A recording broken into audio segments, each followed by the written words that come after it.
Changing the email link to your Binance account is a straightforward process. Follow these steps to update your email quickly and securely. Step 1. Log into your Binance account. Access the Binance website or app and log in using your current email and password. Step 2. Navigate to account settings. Once logged in, go to your profile or account settings. Look for the option labeled Security or Account to find the email settings. Step 3. Select Change Email option. In the account settings, find the option to change your email address.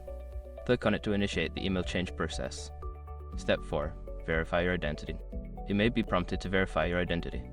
This can include entering a verification code sent to your current email or using two-factor authentication 2FA if enabled. Step 5. Enter new email address.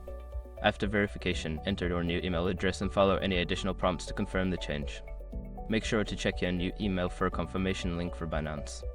Once you have completed these steps, your email link to your Binance account will be successfully updated.